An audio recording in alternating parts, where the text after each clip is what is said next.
You're joking, right? My voice cracked as I stared at the statement on my phone. Every penny I'd spent years saving for a down payment, gone. Where's my money? Maria, my mother, didn't even bother looking up from her coffee. Oh, relax, Juliana. It went to something important. Important? I nearly choked. It's all gone. Where did it go? She glanced at Greg, my stepfather, who sat next to her with a smug grin, swirling his coffee like we were having a casual chat. The party, Maria said, her tone dismissive, as if she'd just explained where the car keys were. We needed a little extra to make it special. You used my savings to pay for your anniversary party. My hands trembled as I clutched the phone.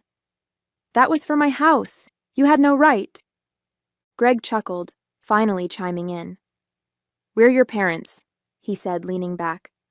We don't owe you anything, Juliana. Families share. You'll get over it. My name is Juliana, and for as long as I can remember, my mother and stepfather have treated me like a second-class citizen in my own family. My dad died when I was 12, leaving behind not just a void in my life, but a modest inheritance he'd hoped would give me a head start in adulthood. He trusted Maria to handle it until I was old enough to use it responsibly. Instead, she treated it like a family piggy bank. For years, I stayed quiet, letting little infractions slide. I didn't say much when she dipped into the fund for emergencies or used it to cover Greg's credit card debt. But this time was different. This wasn't a couple $100s here and there. It was my entire down payment, nearly $25,000, blown on catering, decorations, and some overpriced venues so they could show off to their friends. I wasn't just angry. I was heartbroken. I'd worked so hard to save that money, working extra shifts, skipping vacations, even living in a smaller apartment just to scrape together every dollar. And now, in one selfish move, they'd taken it all away. I want it back, I said, trying to keep my voice steady. You're going to pay me back every cent. Maria rolled her eyes, setting her mug down with a clink. Don't be so dramatic, Juliana. It's not like you're homeless. You can always save more. It's not about that, I snapped. It's about the fact that you stole from me. That money was mine. Greg smirked, clearly enjoying the show. Technically, it was your dad's money, and we're your parents. We're the ones who decide what's best for the family. The word family hit me like a slap. For years, they'd used that word to justify everything, from borrowing money without asking to dismissing my feelings whenever they crossed the line. But this wasn't family. This was theft.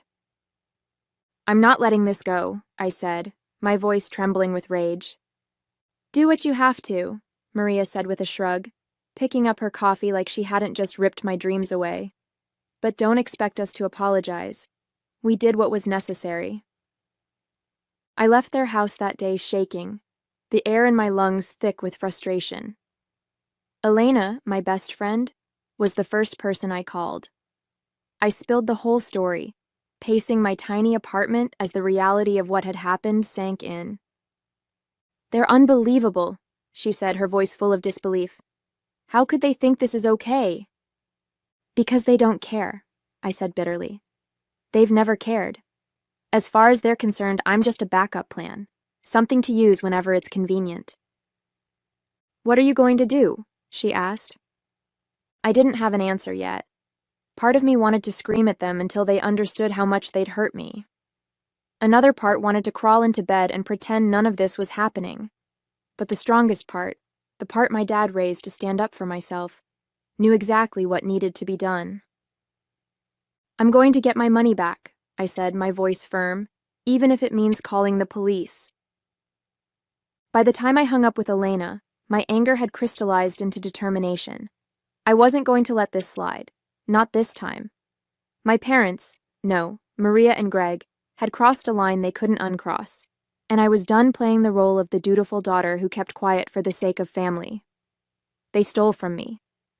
It was time to show them there were consequences. The next morning, I called the bank to confirm what I already knew.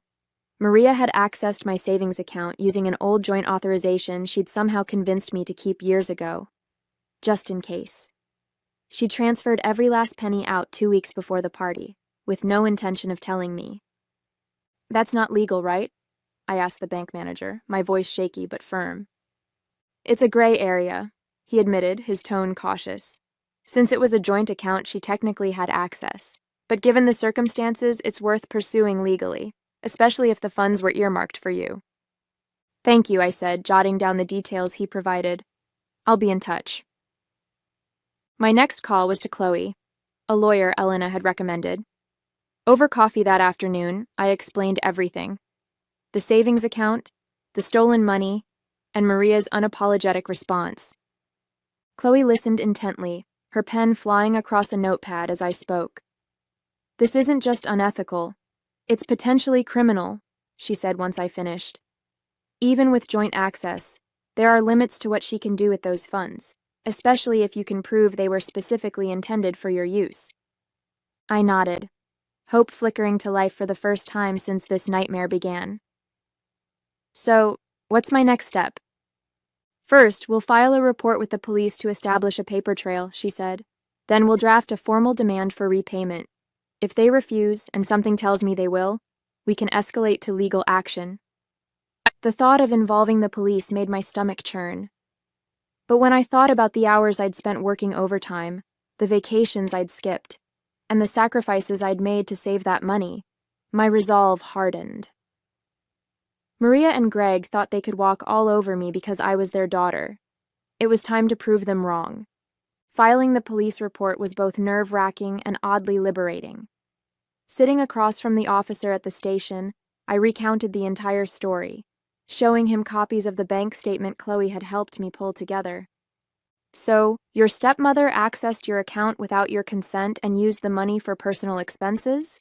the officer summarized, his pen poised over the form. "Yes," I said, my voice steady. "She used it to pay for a party. I had no idea until after the fact." He nodded, jotting down notes. "This falls under unauthorized use of funds, given the circumstances. We'll open a case and follow up with your parents. You'll want to let your lawyer know so she can coordinate on her end." As I left the station, I couldn't help but feel a small sense of satisfaction. For once, I wasn't letting them get away with it. The fallout began 2 days later when Maria called me, her voice tight with anger. "What the hell is this?" she demanded. "The police just showed up asking about your precious savings." "It's exactly what it looks like," I said calmly. "You stole from me, so now you're dealing with the consequences." "Stole?" she scoffed. "Don't be ridiculous, Juliana. We're family. That money was for all of us." "No, it wasn't," I shot back. "It was for me. Dad left it for me, and you had no right to touch it." Greg chimed in from the background, his voice dripping with sarcasm. "Oh, come on. Don't tell me you're taking this seriously. What are you going to do? Take us to court?" "If I have to," I said. "You brought this on yourselves." Maria let out a bitter laugh. "You're being dramatic. Do you really think this is going to get you anywhere?" "We'll see," I replied before hanging up. Meanwhile, Chloe was working behind the scenes to prepare for the next step. She'd already sent a formal demand letter to Maria and Greg, outlining the amount they owed and giving them a deadline to repay it. As expected, they ignored it.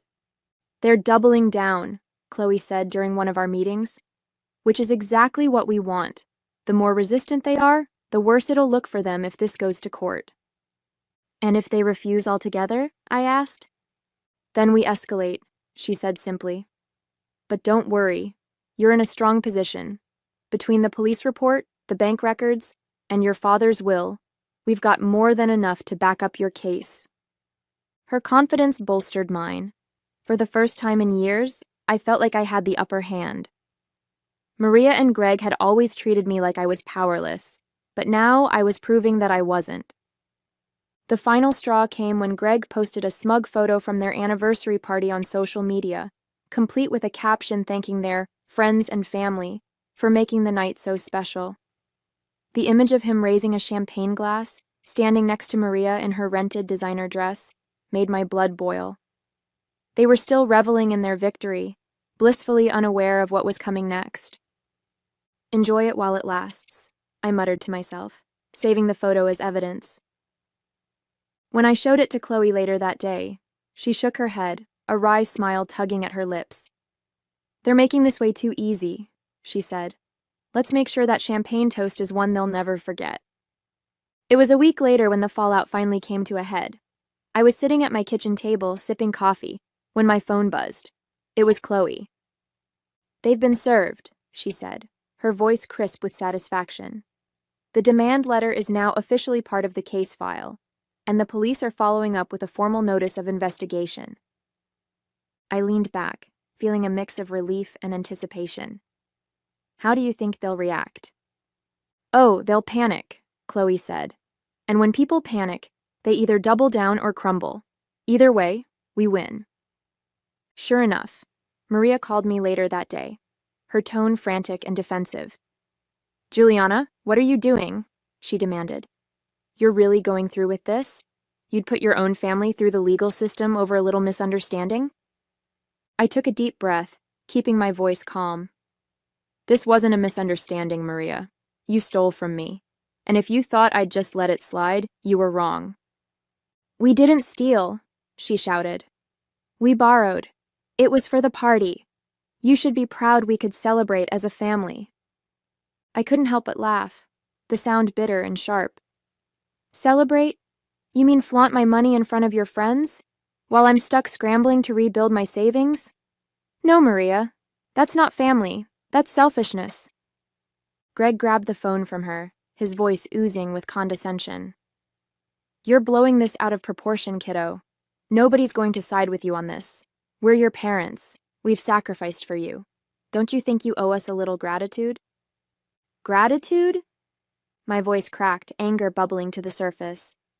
"For what? For taking what wasn't yours? For mocking me when I asked you to pay me back? No, Greg. The only thing I owe you is accountability. And trust me, you're about to get it."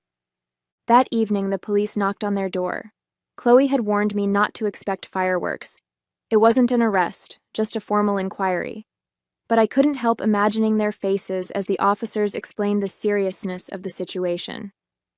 Sure enough, Maria called me again, this time with a completely different tone. "Juliana, please," she said, her voice shaking. "You didn't need to bring the police into this. We can talk about it, figure something out."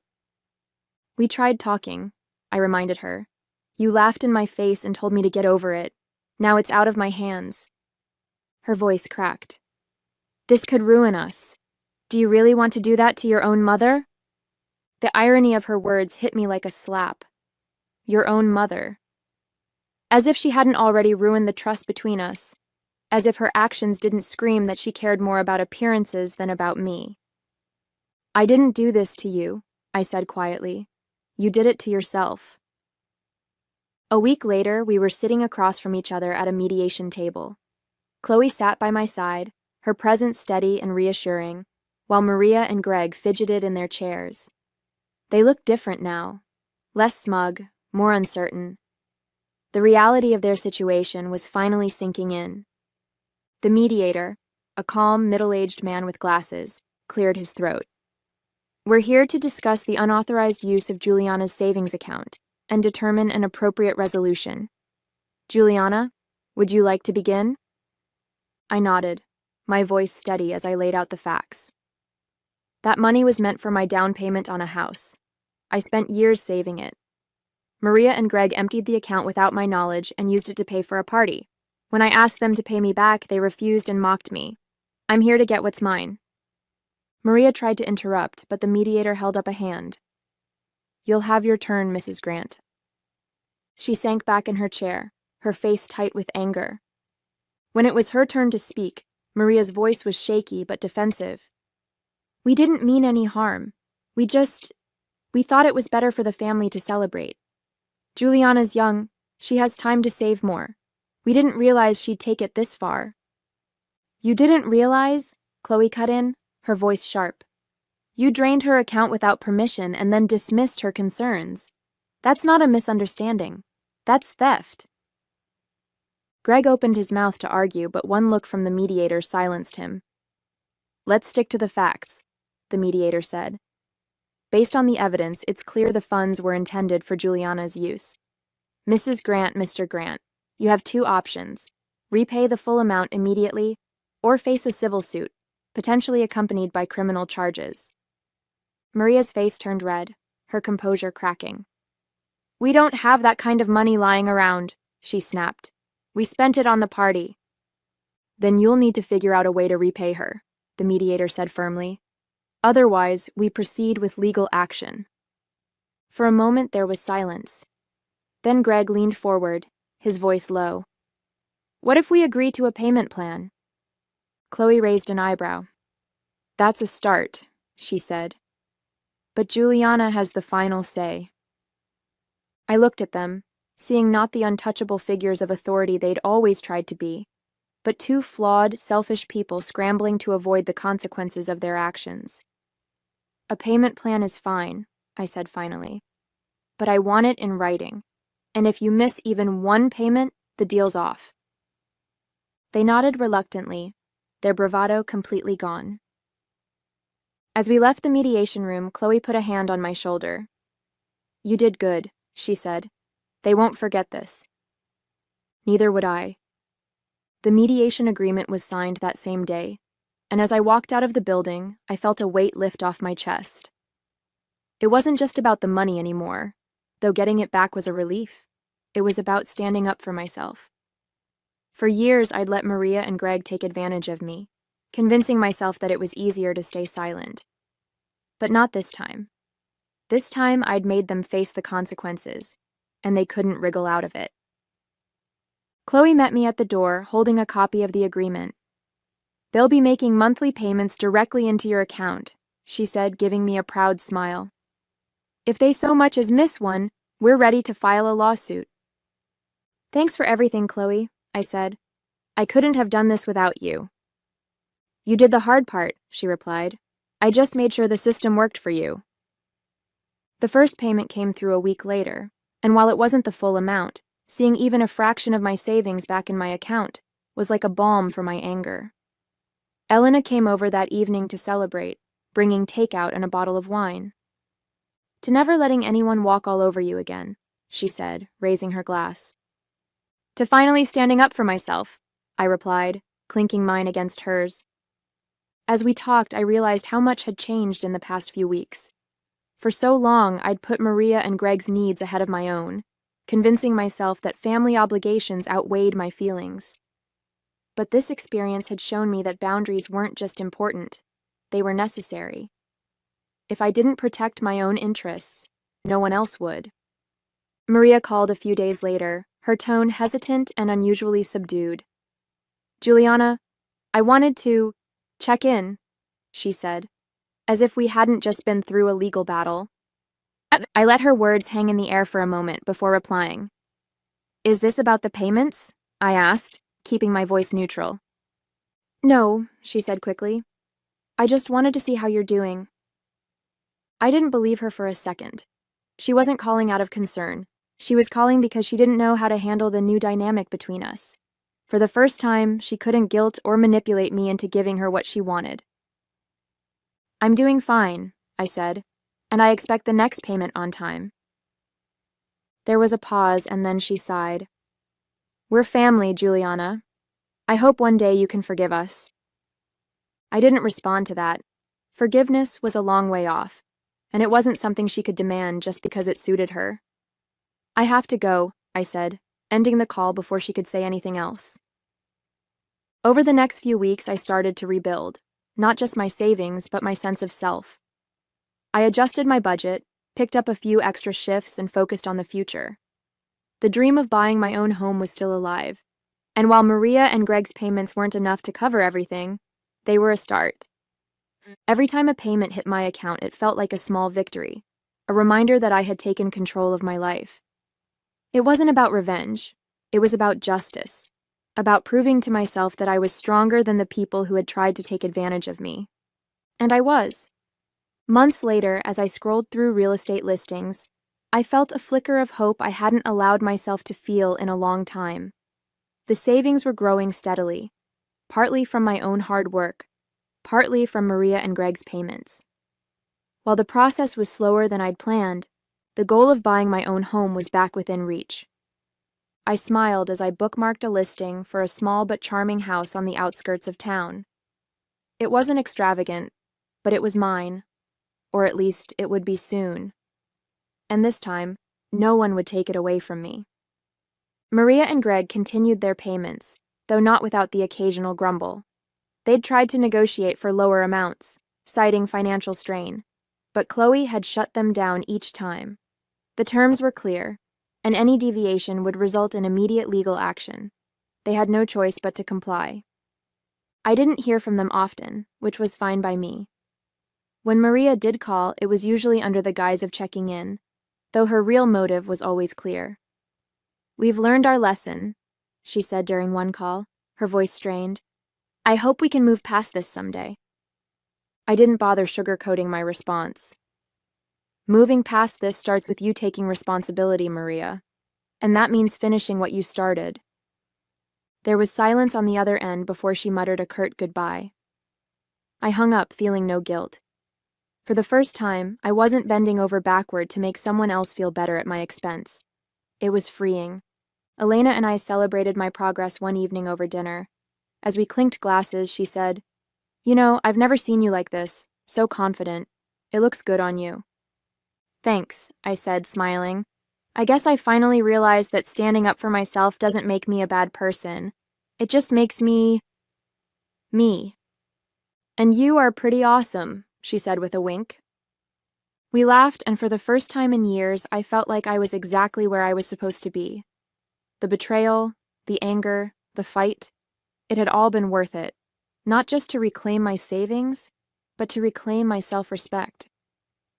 A few weeks later, I drove by the house I'd bookmarked. I parked across the street, imagining myself inside, filling it with my things, my life, my future. It wasn't just a house. It was a symbol of everything I'd worked for and everything I'd overcome. As I sat there, I thought about my dad. He'd worked so hard to provide for me, to make sure I had a foundation to build on. Maria and Greg had tried to take that from me, but they hadn't succeeded. I knew he'd be proud, not just of the house I'd soon own, but of the strength I'd found in myself. I took a deep breath and smiled. This was my life, and it was finally mine to build.